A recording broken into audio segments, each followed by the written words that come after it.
विज्ञान और अंधविश्वास की लड़ाई में कौन जीतता है? आज की हमारी कहानी इसी सवाल के इर्द गिर्द घूमती है। एक अस्पताल का मुर्दा घर और एक अकेली, हमेशा बंद रहने वाली खिड़की, जिसके पीछे एक बहुत बड़ा राज दफन है। तो चलिए इस कहानी में और गहरे चलते हैं। जगह है जनपद सिविल अस्पताल का मुर्दा घर।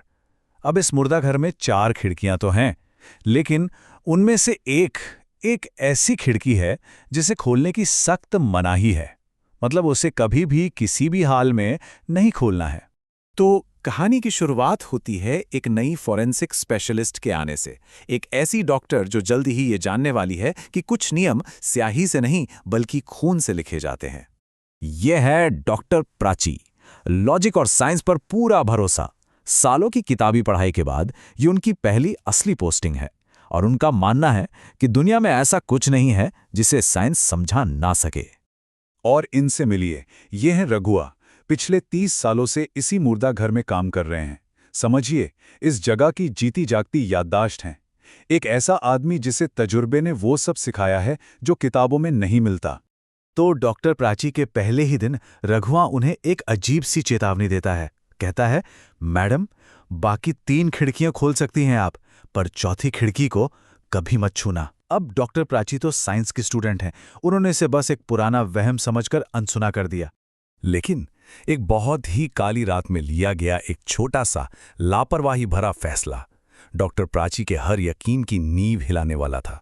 हुआ ये कि अमावस्या के उस रात मुर्दा घर में जगह कम पड़ गई, तो मजबूरी में डॉक्टर प्राची ने अनजाने में ही सही उस मुर्दा घर के सबसे बड़े, सबसे डरावने नियम को तोड़ दिया। और फिर ठीक रात के 2 बजे मुर्दा घर जैसे जिंदा हो उठा। शुरुआत हुई लाइटों के अजीब तरह से जलने बुझने से, और देखते ही देखते ये सब एक बहुत ही खौफनाक मंजर में बदल गया। प्राची ने बाहर झांका, पर वहां कोई नहीं था।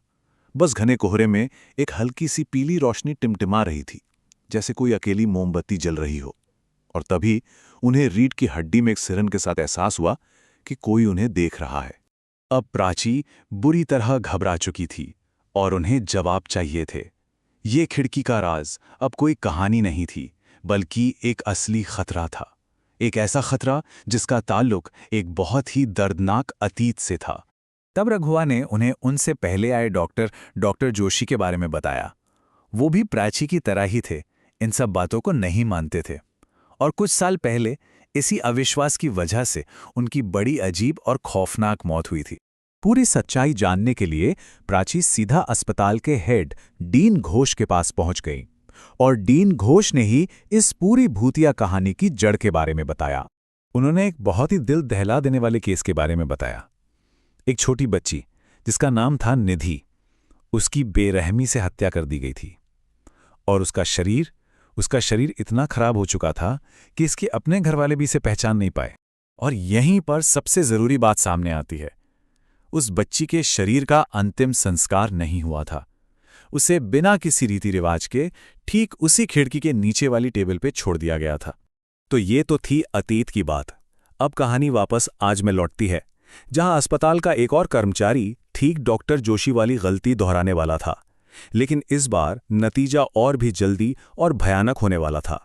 अजय, एक वार्ड बॉय जो इन सब चेतावनियों को मजाक समझता था, उसने उस धूल भरी बंद खिड़की को साफ करने की सोची और उसे पोंछने के लिए खिड़की खोल दी। रात के 2:45 बजे मुर्दा घर से एक दिल कंपा देने वाली चीख गूंजती है। नर्स कविता वो चीख सुनती है और अनहोनी की आशंका से अंदर की तरफ भागती है। अंदर अजय फर्श पर मरा पड़ा था।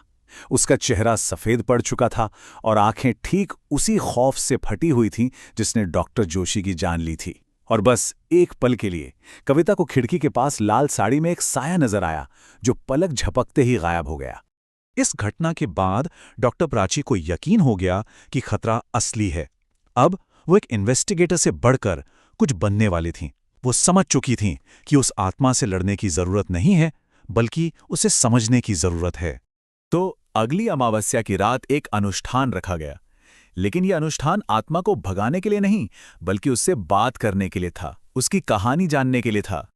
और तभी कमरे में एक ठंडी, डरावनी आवाज गूंजती है और एक धुंधला सा साया सामने आता है।